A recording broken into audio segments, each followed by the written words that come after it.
नमस्कार, आदाब, अस्सलाम वालेकुम। कहाँ से शुरुआत करूँ, निशब्द हूँ। ऐसे भीड़ तंत्र की भेंट आज 16 तारीख की घटना है। महाराष्ट्र के पालघर में जो साधु संत के साथ जैसा हुआ, ये मानवता को शर्मसार कर देने वाली घटना है। और ठीक 1 साल पहले या 2 साल पहले अगर हम वापस जाएं तो देखें कि कैसे उसी भीड़ ने, इस तरह की भीड़ है जिसने अखलाक, पहलू खान, तबरेज़, ऐसे लोग इंसान कहलाने के लायक नहीं जो भीड़ तंत्र को उकसाने का काम कर रहे हैं। आखिर सवाल पूछता है देश का हर एक नागरिक, पूछता है हर एक नागरिक कि आखिर प्रचंड बहुमत वाली सरकार ऐसे जो भीड़ तंत्र को उकसाने वाले लोग या जो भीड़ तंत्र की आड़ में इस तरह की निर्मम हत्या करते हैं, इन सभी के खिलाफ हमारा संसद सख्त कानून क्यों नहीं बना पा रहा है। हम सभी को पता है कि कैसे माल्यार्पण होता है इस तरह के आरोपी जो भीड़ तंत्र की वजह से गिरफ्तार होते हैं। जब वो जेल से जमानत पर बाहर आते हैं तो सरकार के बहुत सारे खुद ही नुमाइंदे उनका फूलों के साथ स्वागत करते हैं। अरे भाई, ऐसा करने से पहले थोड़े शर्मसार हो लेते आप कि ये लोग ऐसे आरोपी, ऐसे केस में आरोपी, ये जो भीड़ को इन्होंने उकसाया, इतना उकसाया कि उस भीड़ ने ये नहीं सोचा कि ये भी एक इंसान है। अगर ये आरोपी है, अगर इस पे संशय लग रहा है तो हमारे यहाँ हिंदुस्तान में संविधान भी नाम की कोई चीज़ है। लेकिन भीड़ ही आजकल फैसला कर दे रही है। बहुत शर्म की बात है। साधु संत वो अपने किसी गुरु की अंत्येष्टि में जा रहे थे। ये सवाल ज़रूर उठता है कि लॉकडाउन में इनको ये करना चाहिए, लेकिन लॉकडाउन अगर उन्होंने तोड़ा तो क्या इस तरह से निर्मम हत्या होगी? हमें कोई देश का कोई ऐसी आईपीसी, सीआरपीसी नहीं है जो हमें ये इजाजत देती हो कि भीड़ की आड़ में हम निर्मम हत्या या हत्या को अंजाम दें। शर्म आती है। इस तरह की घटनाएं हमारे समाज को झकझोर कर रख देती है। और व्हाट्सएप यूनिवर्सिटी ना, आप सभी को पता है कि किस प्रकार से कार्टून के माध्यम से इसको भी सांप्रदायिक करने की कोशिश कर रही थी। शर्म आनी चाहिए। जबकि वहाँ के वहाँ के गृह मंत्री ने पहले क्लेरिफाई कर दिया है कि मरने वाले और मारने वाले दोनों एक ही समुदाय के हो सकते हैं। सांप्रदायिक घटना नहीं घटी है, तब भी जबरदस्ती कुछ पार्टीज के जो आईटी सेल के प्रमुख, आज हमारा देश लॉकडाउन की मार झेल रहा है, गरीबों तक खाना नहीं पहुंच पा रहा है, तब भी शर्म नहीं आ रही है इस तरह के प्रोपेगेंडा चलाने में। और दूसरी ओर आप सभी को पता है जयंत सिन्हा भी यहाँ केंद्र सरकार में मंत्री भी रह चुके हैं, मंत्री भी थे उस वक्त में। और उन्होंने झारखंड में जो तबरेज़ अंसारी के साथ मॉब लिंच हुआ, हमें इसमें सभी को पता है कि किस प्रकार से भीड़ उग्र हुई।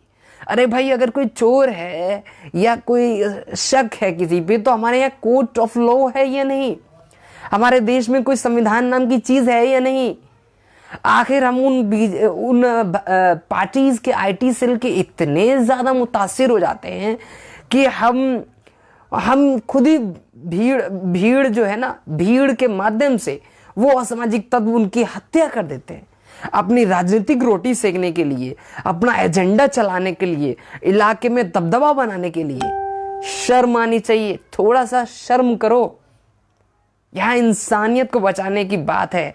आज आप इस तरह की चीजें, आज साधु संत महाराज, उनके साथ एक ड्राइवर भी थे, बहुत ज्यादा दुख है। वो अपने गुरु की अंत्येष्टि में जा रहे थे। मैं इस बात का बचाव नहीं कर रहा हूं कि उन्होंने लॉकडाउन का पालन नहीं किया। वहां पर पुलिस थी, उनको रोक देना चाहिए। इन्फोर्समेंट और ज्यादा लोगों को बुलाना चाहिए और पुलिस ऑफिसर्स को बुलाना चाहिए था। लेकिन वो ऐसे पुलिस ऑफिसर्स जिन्होंने जाके भीड़ के बीच उनको छोड़ दिया। बेचारे बुजुर्ग थे, 70 साल की उम्र के भी उसमें से एक साधु संत महाराज थे। उनकी मतलब ऐसे वीडियोस देख के ना, मतलब हम लोग को भी लगता है कि हम क्या इंसानियत वाले समाज में रहते हैं। और चाहे वो ट्राइबल एरिया हो, चाहे कितना भी अफवाह वाला एरिया हो, वहां पर अफवाह के कारण हम किसी की जान ले लेंगे। खबर यह भी है कि उस इलाके में बच्चे चोरी जैसी अफवाहें चल रही थी। और अफवाह, आपको पता है ना, अफवाह का सबसे बड़ा स्रोत है झूठ। बिल्कुल अली रजा साहब, मैंने पिछले 1 साल पहले भी वही बात कहा था। अखलाक जो सबसे पहली घटना जो घटी, भीड़ तंत्र हमें पता भी नहीं था, मॉब लिंच जैसे शब्दों से हमें ज्ञान भी नहीं था, लेकिन भीड़ ने जो जिस प्रकार से उनके घर में जाकर ये की, सुरेश के घर में जाकर भीड़ ने मार दिया उनको। मतलब भीड़ इतनी ज्यादा उग्र हो रही है। हम सभी को ध्यान देने की जरूरत है कि ये भीड़ की आड़ में अपना राजनीतिक एजेंडा अपना सिद्ध करना चाहते हैं, और शर्म आनी चाहिए। प्रचंड बहुमत वाली सरकार है, मैं बिल्कुल सख्ती से कहता हूं, और आखिरी सांस तक, जब तक मेरी सांस है तब तक ये आवाज उठाता रहूंगा कि ये भीड़ तंत्र ना हिंदू देख रही, ना मुस्लिम देख रही, ना सिख देख रही, ना ईसाई देख रही है, ना जैन देख रही है, ना पारसी देख रही है। भीड़ तंत्र को उकसाने वाले लोग सिर्फ और सिर्फ अपना राजनीतिक एजेंडा देख रहे हैं। अगर वो किसी चीज में कि कोई आरोपी है या किसी पे शक है, तो आप उसकी पुलिस में कंप्लेंट कीजिए। हम आपको भीड़ इकट्ठा करके कि ये किसने हक दिया किसकी जान लेने पर तुल जाए हम। जब से ये घटना सामने आई है, ऐसा लगता है कि हम इंसानी समाज में रहते ही नहीं है, इंसानी समाज में रहते ही नहीं है हम।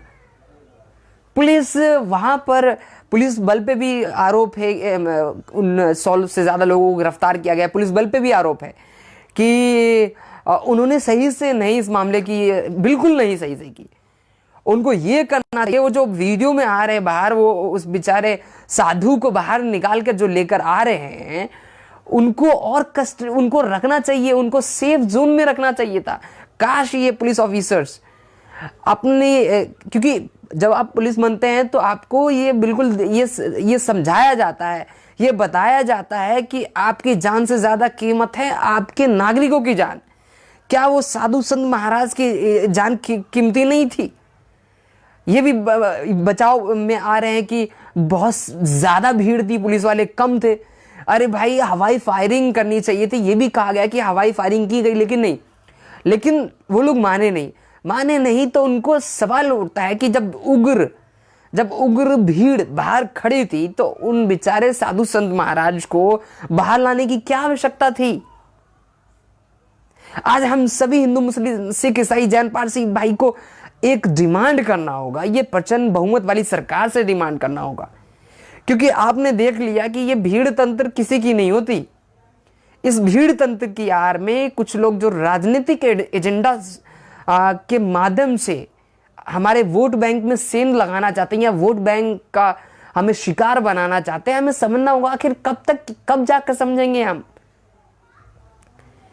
मतलब इस तरह के जो बुलंदशहर में डीएसपी की हत्या हुई थी, या ये ऐसी भीड़ है ना कि सिर्फ और सिर्फ एक एजेंडा देखती है। वो सिर्फ एक चीज देखती है कि कैसे राजनीतिक रोटी सेकी जाए, कैसे दबदबा बनाने के लिए भीड़ को उकसाया जाए। ऐसे आईपीसीज बनने चाहिए, ऐसे प्रावधान बनने चाहिए, आतंकवादी जैसे आतंकवादियों के ऊपर जो कानून जो इंप्लीमेंट होता है उस तरह की सजा देनी चाहिए, और इंस्टेंट फास्ट ट्रैक में सजा देनी चाहिए। इसमें सुनवाई होनी चाहिए, और तुरंत ऐसे प्रावधान भी होने चाहिए कि फांसी की भी सजा हो, ताकि एक समाज में उदाहरण बने कि ऐसे लोग जो भीड़ को उकसाकर भीड़ तंत्र की आड़ में बेचारे बेगुनाह बेकसूर की जो हत्या कर रहे हैं और हमारे लोकतंत्र को कमजोर कर रहे हैं, इनमें हमें यह ध्यान गौर करने की जरूरत है। मैं आप सभी से अपील करूंगा, इस फेसबुक लाइव को ज्यादा से ज्यादा शेयर करें और अपने सोशल मीडिया का इस्तेमाल करें और कमेंट्स करें। अपने कमेंट्स बॉक्स में फेसबुक वॉल पे लिखे संवैधानिक शब्दों के दायरों में रहकर कि प्रचंड बहुमत वाली सरकार आखिर कितनी मौतों का इंतजार करती रहेगी। कल अखलाक गए थे, सुरेश भी गया, पहलू खान भी गया, आज महाराज लोग भी गए, इससे पहले तबरेज भी गए। आखिर कितनी जानें और जाएंगी तब इस सख्त कानून बनाए जाएंगे? क्योंकि हम सभी को पता है कि तबरेज वाले मामले में आप सभी ने देखा होगा कि जयंत सिन्हा जो उसमें आरोपी है, उस केस में जो आरोपी थे, उनका जेल के बाहर स्वागत करते हैं, और वो भी किस चीज से? फूलों से। ऐसे कर रहे हैं कि इन्होंने देशभक्ति का काम किया हो। ऐसा महिमा मंडन करते हैं। हम ऐसे राजनीतिक पार्टियों को परसेंट बहुमत, ये हमारे देश का मतलब, ये क्या तुम बोलते इसको, बदनसीबी है। ऐसे नेता को तो संसद में भेजने की जरूरत ही नहीं थी, जिसने ये नहीं देखा कि ऐसे लोगों पे संगीन आरोप है। मैं ये नहीं कहता कि वो मुजरिम करार हो गए, क्योंकि हम लोग कोर्ट ऑफ लॉ को मानने वाले, संविधान को मानने वाले, हिंदुस्तान के आईन को मानने वाले। लेकिन अभी केस चल रहा था, जमानत पे बाहर आए और इस तरह से फूलों का स्वागत, कि जैसे बाहर हो फूल बरसाओ, मेरा महबूब आया है। क्या उसने देश हित में कुछ कार्य किया था कि आपने उनका स्वागत? ये डायरेक्टली इनडायरेक्टली रूप से बढ़ावा देना हुआ। और हम सभी को पता है कि कौन कौन पार्टी के लोग, ये जयंत सिन्हा का किस पार्टी से संबंध है, और किसी एक लोगों की वजह से पूरी पार्टी को बदनाम नहीं किया जा सकता, ये भी चीज है।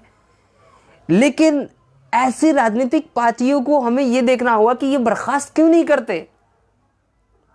ऐसी राजनीतिक पार्टियां ऐसे नेताओं को बर्खास्त क्यों नहीं करती है? क्या वो मजबूरी है? तो अब देख लीजिए, ये सबका सिर्फ और सिर्फ एक मकसद होता है कि कैसे कम्युनलाइज करें, कैसे सांप्रदायिकता की आड़ में वोट बैंक में सेंध लगाया जाए। हम शिकार हो जाते हैं, हम हिंदू मुस्लिम पर वोट कर देते हैं, हम विकास पर वोट नहीं करते। हम चौतरफा जो चहुमुखी विकास वो होता है जब सभी धर्म के लोगों को मजबूती देने वाले नेता हमारे समक्ष आते हैं, उनको हम वोट दें। लेकिन ऐसे नेता या तो धन बल से कमजोर होते हैं, तो उनको हम सपोर्ट नहीं करते हैं, और धन बल और मनी मसल को और हावी होने देते हैं अपने ऊपर। तो आज देख लीजिए, पूरा समाज, जिन जिन लोगों ने सुना होगा, जो सही अमन पसंद लोग हैं हिंदुस्तान के, सन है इस खबर को सुनकर, इस घटना को सुनकर। आप सभी भी सन हुए होंगे कि कैसे एक भीड़ किसी अच्छे खासे इंसान की जान ले सकती। क्या हमारे देश में न्यायालय को बंद कर देना चाहिए? क्या हमारे देश के जो संविधान निर्माताओं ने हमारे देश को कानून के दायरे में चलने की जो व्यवस्था करके गए, न जाने कितनी बार अनगिनत मीटिंग की, 166 टाइम से भी ज्यादा उन्होंने मीटिंग्स की, क्या इन दिनों के लिए? आज वो वक्त है, हम सभी को एक साथ आना पड़ेगा। हमें हिंदुस्तान के संविधान को बचाना होगा। ये वो संविधान है हमारा हिंदुस्तान का, जो सभी धर्म को सही मायने में जीने की आजादी देता है।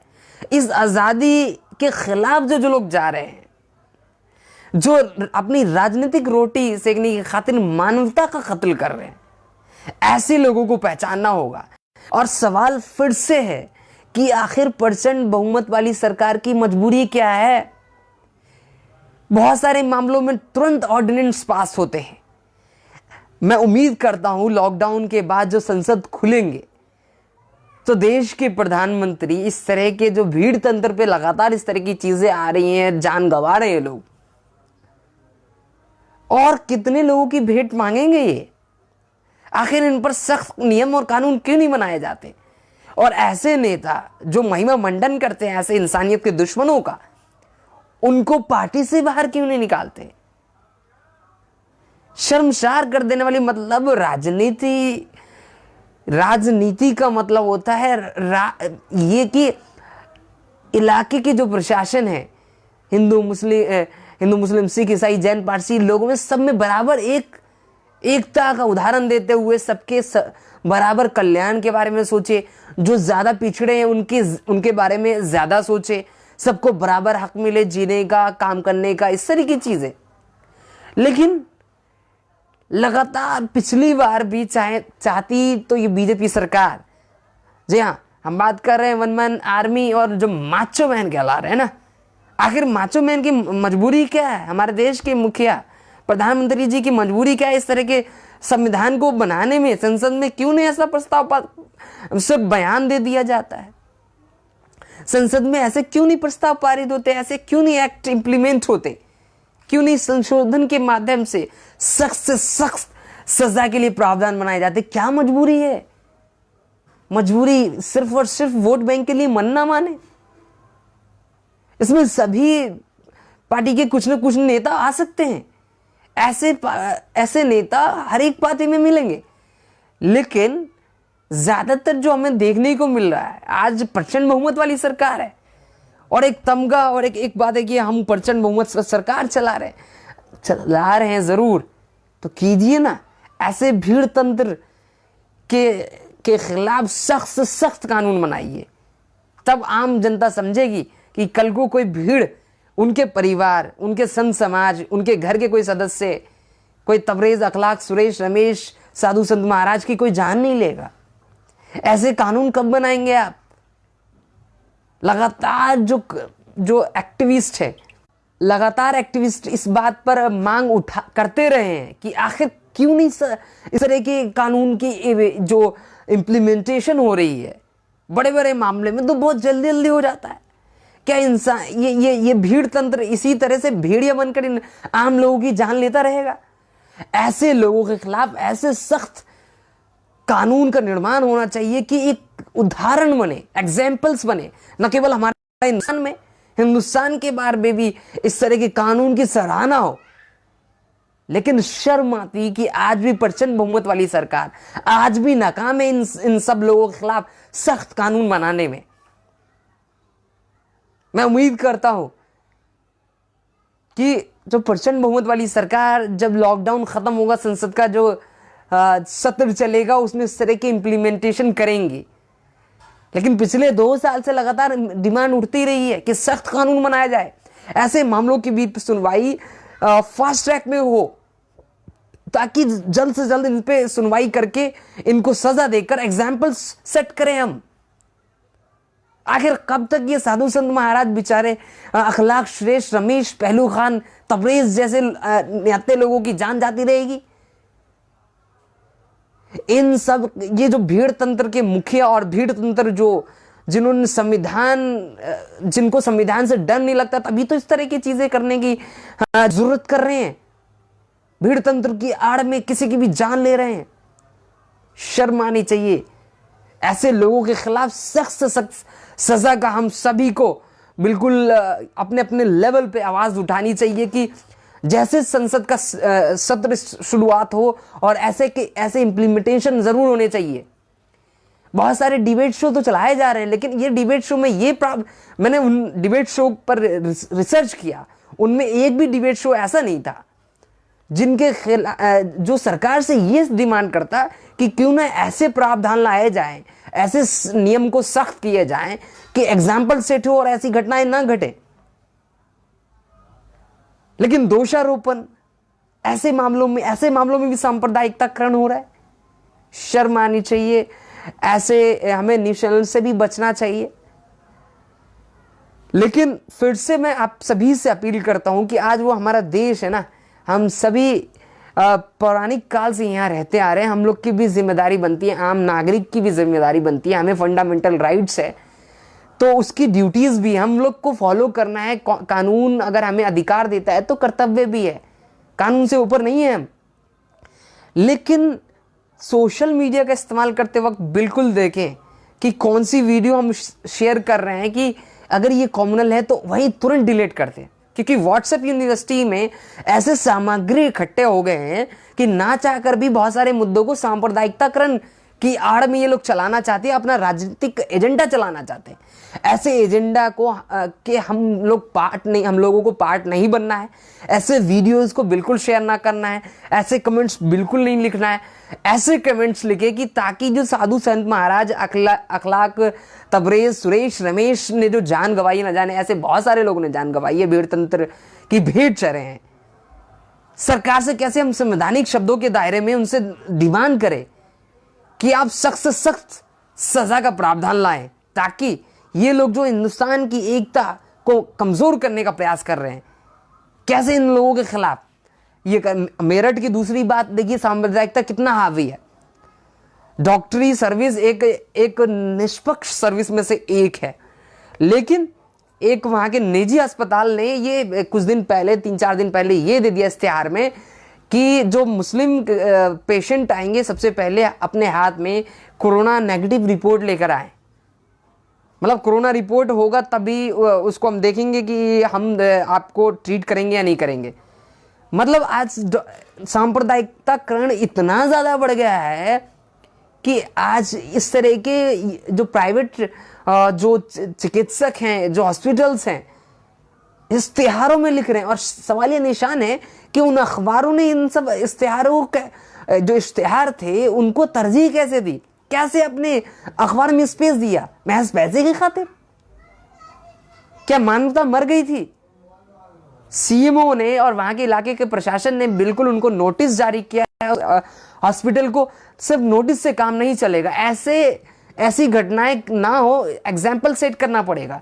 ऐसे हॉस्पिटलों का जो है ना बिल्कुल लाइसेंस रद्द होना चाहिए, ताकि ये जो हॉस्पिटल है ना इतना ओछा काम कर रहे थे, इतना ओछी जो सांप्रदायिकता फैलाने की कोशिश कर रहे थे, एग्जाम्पल सेट हो ताकि दूसरे हॉस्पिटल कभी इस तरह की जो इश्तिहार देने की कोशिश ना करे। जबकि प्रधानमंत्री ने कह दिया कि ना ये धर्म देखता है, ना ये सरहद देखता है, ना मजहब देखता है, ना ये उम्र देखता है, ये कोरोना किसी को भी हो सकता है। और ऐसे इस तरह के इश्तिहार दिए जा रहे हैं।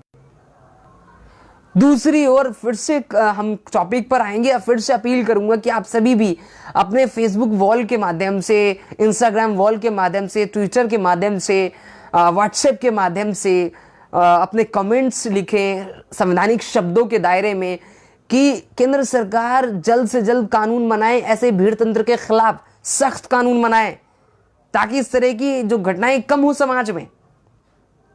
आखिर कब तक हम सभी को शर्मसार होना पड़ेगा कि हाँ हमारे इस समाज में ऐसे हैवान लोग भी हैं।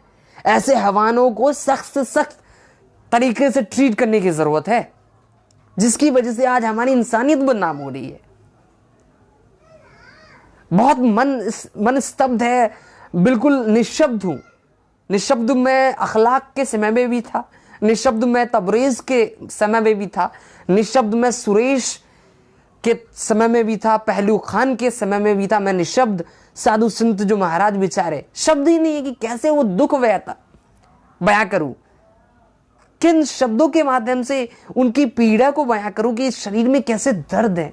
एक अमन पसंद हिंदुस्तानी में कैसे एक अमन पसंद हिंदुस्तानी मांग कर रहा है कि इन सब लोगों के खिलाफ सख्त से सख्त सजा होनी चाहिए, और ऐसे लोगों का जो महिमा मंडन करते हैं उसके खिलाफ भी सख्त से सख्त सजा होनी चाहिए। तो देखते हैं कि प्रचंड बहुमत वाली सरकार आखिर कब भीड़ तंत्र के खिलाफ सख्त कानूनों का निर्माण करती है हमारी संसद के द्वारा। आखिर कब तक वो भेंट में मांगते रहेंगे ऐसे साधु संत तबरेज, अखलाक, सुरेश, रमेश जैसे न जाने बेकसूर लोगों का। क्यों भीड़ ही न्यायालय बन जाती है, क्यों भीड़ ही पुलिस ही बन जाती है, क्यों भीड़ ही वकील बन जाती है, सब कुछ भीड़ ही बन जाती है।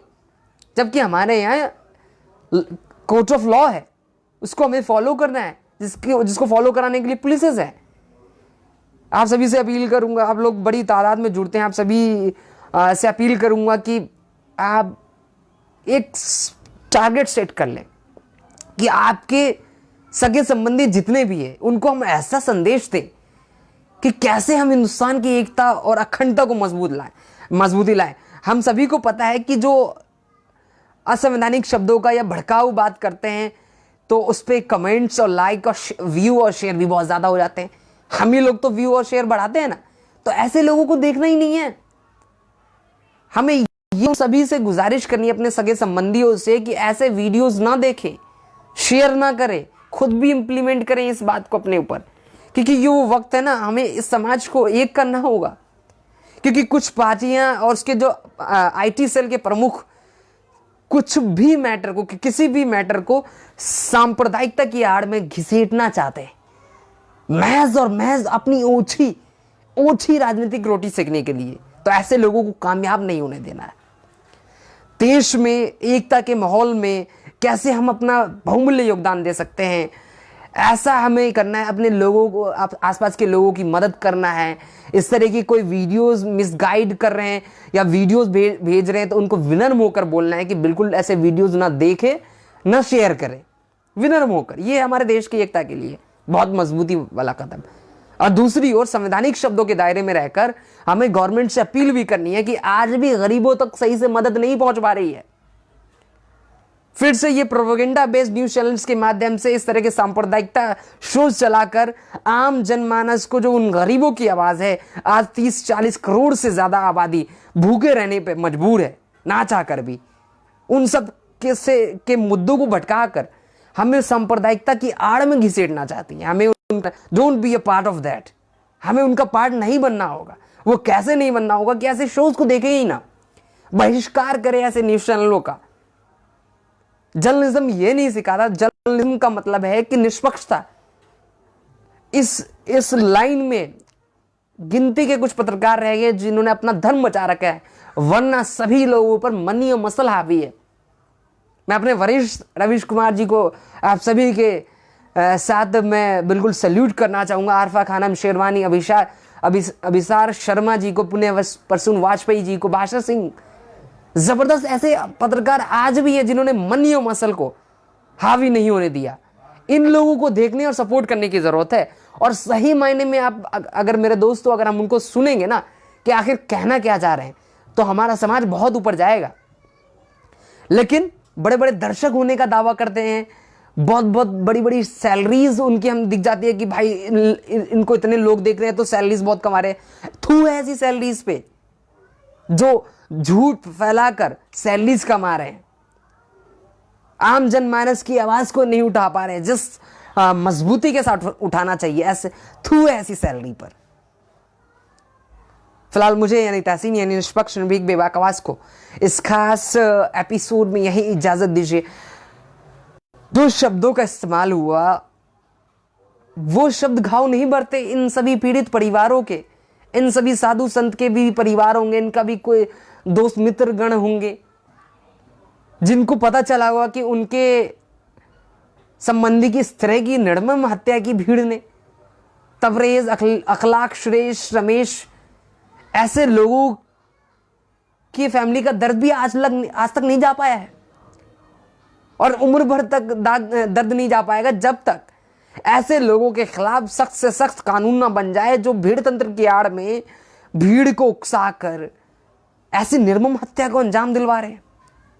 फिर से मैं दीवान करता हूं, तो देश के प्रबल प्रधानमंत्री जो कहलाते हैं ना, जी हाँ, जो हमारे मीडिया का एक बहुत बड़ा तबका है कि उनकी विफलता में सफलता दिखाने की कोशिश करते हैं, आज उनको भी आवाज उठानी चाहिए कि ऐसे लोगों के खिलाफ कैसे सख्त से सख्त कानून इंप्लीमेंट होने चाहिए हमारे संसद के माध्यम से, कि ताकि ये एग्जाम्पल सेट हो, ताकि दूसरी ये घटनाएं ना घटे।